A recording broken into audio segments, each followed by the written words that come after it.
మన అభిమాన నటులు భానుచందర్ గారు మనతో హెయిర్ కట్ ఫ్యాషన్ ఈవెంట్లో మనతో ఉన్నారు. వారిని అడిగి కొన్ని విషయాలు తెలుసుకుందాం. నమస్కారం సార్.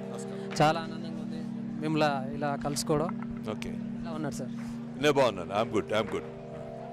ఈ ఫ్యాషన్ షోలో మీరు కూడా అసోసియేట్ అయ్యారు. చాలామంది అంటే నేను ఒక గెస్ట్గా రావడం కాదు, విజయలక్ష్మి నాకు 30 ఏళ్ళగా ఫ్రెండ్.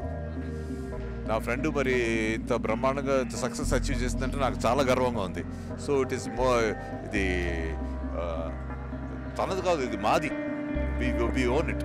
ఎందుకంటే తను ఏమీ లేని స్థితిలోంచి ఇంత పైకి వచ్చిందంటే what a tremendous worker and she is inspiration to all young women. రాబోయే నా నవతరానికి షీ ఈజ్ గుడ్ ఎగ్జాంపుల్. ఎందుకంటే ఒక మనసులో ఒకటి అనుకుంటే అది సాధించవచ్చు, కష్టపడితే కష్టే పని అన్నారే, అది అక్షరాల నిజం. విజయలక్ష్మి దాన్ని ప్రూవ్ చేసింది. విజయలక్ష్మి చూసి ఇంకా చాలా మంది ఇన్స్పైర్ అవుతారు. She is tremendous. చాలా రోజులైంది మిమ్మల్ని అభిమానించే వాళ్ళు. చాలా ఈ మధ్య మీరు చాలా దూరంగా ఉంటున్నారు. అసలు మిమ్మల్ని ఎప్పుడో చూసుకోవచ్చు మేము బిగ్ స్క్రీన్ మీద. మంచి క్యారెక్టర్స్ వస్తే చేస్తాను, రావడం లేదే. మంచి క్యారెక్టర్స్ ఎక్కడ వస్తున్నాయి? అంతా అసలు నాకు తగిన క్యారెక్టర్స్ నాకు రావడం లేదు. ఏదో తెలిసిన వాళ్ళు లేకపోతే అప్లికేషన్ మీద చేయడం తప్పితే ఇప్పుడు ఇంట్రెస్ట్ తీసుకుని చేయాల్సిన క్యారెక్టర్స్ చాలా ఉన్నాయి. ఇంకా అది జీవితం చాలదు నటనకి. బట్ క్యారెక్టర్స్ రావాలి, యంగ్ డైరెక్టర్స్ రావాలి, మళ్ళీ బిగ్ స్క్రీన్ రావాలి. అసలు మీకు ఎలాంటి క్యారెక్టర్స్ రావాలనుకుంటున్నారు? ఏమండి, ఈ ప్రపంచంలో ఎంతమంది మనుషులు ఉన్నారు? ప్రతి మనిషి ఒక క్యారెక్టర్ కదా. మరి క్యారెక్టర్ చేయాలంటే ఈ జీవితం చాలదు, 100 జన్మలు ఎత్తినా చాలదు. సో యాక్టింగ్కి అంతే లేదు. సముద్రంలో అయినా తెలుసుకోవచ్చు కానీ యాక్టింగ్లో తెలుసుకోలేము. ఫైన్ ఆర్ట్స్లో ఏదైనా సరే, డ్యాన్స్ అయినా సరే, మ్యూజిక్ అయినా సరే, దాని లోతు ఎవరి వల్ల కాదు. ఎవరు మాస్టర్స్ అవ్వలేరు. అందరూ నేర్చుకోవడం. వాళ్ళతో పాటు నేను కూడా నేర్చుకుంటున్నాను అంతే. ఫస్ట్ క్వశ్చన్ అండి, అయితే మీరు ఫస్ట్ ఒక 30 ఏళ్ళ కింద ఎలా ఉన్నారు, ఇప్పుడు అలాగే ఉన్నారు? అసలు మీరు ఎలా మెయింటైన్ చేస్తున్నారు? ఎప్పుడు చూసినా ఇట్లా యంగ్గా కనిపిస్తారు. ఇప్పుడు యంగ్ జనరేషన్కి మీరు ఇచ్చే సజెషన్?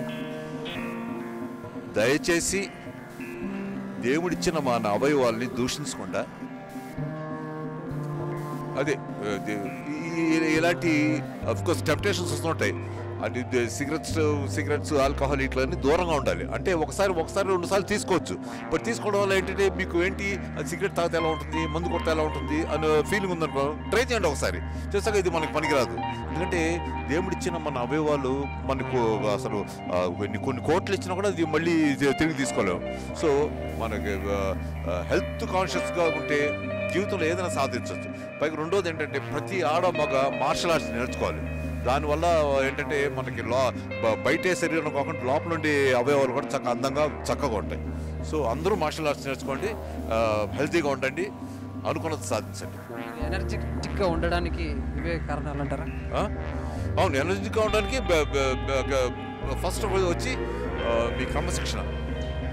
హెల్తీగా ఉండాలంటే మన లోపల నుండి అవయవాలు బాగుంటే ఆటోమేటిక్గా తేజస్ అంతా మొహంలో కనపడుతుంది. సో లోపల నుండి అవయవాల్ని దూషించకుండా చక్కగా వాటిని ట్రీట్ చేస్తే దేవుడే అంటాడు, ఆహా నేను ఇచ్చిన పార్ట్స్ని చక్కగా చూసుకుంటున్నాడు, ఈ అబ్బాయికి మంచి ఆరోగ్యాలు, మంచి ఆయుష్ ఇవ్వాలని. Thank you sir. Thank you. మీ టైం మాకు కేటాయించినందుకు. ఈరోజు హెయిర్ కట్ సెలూన్కి ఫ్యాషన్ షోలో హీరోయిన్ సంజన గారు మనతో ఉన్నారు. వారిని అడిగి మరికొన్ని విషయం. Hi madam, how are you? Hi. So నేను అబౌట్ 7 to 8 years నుంచి మిర్రర్స్ లగ్జరీ సలూన్ అండ్ స్పాతో అసోసియేటెడ్ ఉన్నాను. ఇప్పుడు ఇంకా కొత్త బ్రాంచ్ ఓపెన్ చేశారు, కొత్త section, smaller salons, luxury salons, affordable salons ప్రతి ఒక్కరి కోసం. సో ఈ ప్రతి ఒక్కరి కోసం నేను క్రియేట్ చేశారు విజయలక్ష్మి గుడపతి గారు. నేను నా గాడ్ మదర్ని అంటాను ఎప్పటికీ. సో చాలా సంతోషం అండ్ నాకు చాలా ఆనందం. ఇది నా ఎక్స్టెండెడ్ ఫ్యామిలీ హైదరాబాద్లో. అండ్ నాకు మాటలో చెప్పడానికి అవ్వట్లేదు నాకు ఎంత సంతోషం ఉంది, నేను ఎంత సంతోషంగా ఉన్నాను. హెయిర్ కట్ గ్రాండ్ ఫ్యాషన్ షోలో మీరు ర్యాంప్ వాక్ చేశారు, పార్టిసిపేట్, ఎలా అనిపిస్తుంది? చాలా హ్యాపీగా అనిపిస్తుంది. స్వర్ణకటకం సీజన్ 1 నా షో ఇప్పుడు చాలా సక్సెస్ఫుల్గా నడుస్తుంది. డిసెంబర్ దాకా ఇది చాలా మంచిగా నడుస్తుంది అన్నమాట. ఫాలోడ్ బై ఇప్పుడు let's see what is in store next. But తమిళ్లో ఇప్పుడు లేట్గా కానీ లేటెస్ట్గా ఎంట్రీ చేశాను. బాక్సర్ సినిమాతో సహా ఎంట్రీ చేశాను. and followed by my Tamil web series for Sony Live application. కన్నడలో 2 మూవీస్ రిలీజ్లో ఉన్నాయి. సో ఇంత వర్క్ నడుస్తుంది, చాలా చాలా ఆనందంగా ఉంది. ఇప్పుడు చాలామంది సెలబ్రిటీస్ మీతో అసోసియేట్ అయ్యారు. How is your feeling madam? చాలా హ్యాపీ, అందరూ వచ్చారు. ఇంత పెద్ద గ్రాండ్ ఫంక్షన్ హైదరాబాద్లో రేర్గా చూపించడానికి దొరుకుతుంది, అవార్డ్ ఫంక్షన్స్ తప్ప. సో ఇంత సక్సెస్ చేశారు, అందరూ అంత ప్రేమతో వచ్చారు, చాలా ఆనందంగా ఉంది. లాస్ట్ క్వశ్చన్, నెక్స్ట్ మీ ప్రాజెక్ట్స్ తెలుగులో ఎప్పుడు రాబోతుంది? స్వర్ణ ఖడ్గం సీజన్ 2 రాకపోతుంది. జనవరి నుంచి మేము దానికోసం షూట్ చేస్తున్నాను, షో కోసం షూట్ చేస్తున్నాము. అండ్ ప్రస్తుతానికి స్వర్ణ ఖడ్గం సీజన్ 1 చాలా కష్టపడ్డాము. Last full year Ramoji film సిటీలోనే నేను బతికాను. ఈ first year last 3-4 Jan to April అక్కడే ఉండే. So now I'm just enjoying the success and I'm focusing on Tamil industry because నాకు తమిళ్లో పెద్ద పెద్ద అవకాశాలు వస్తున్నాయి. తెలుగులో చిన్న చిన్న కొన్ని మూవీస్ వస్తున్నాయి. నేను చిన్న సినిమాలు అయితే చేయను. నాకు మంచి స్క్రిప్ట్ వస్తే, అదర్ కొట్టే స్క్రిప్ట్ వస్తే ఖచ్చితంగా చేస్తాను. Thank you, all the best.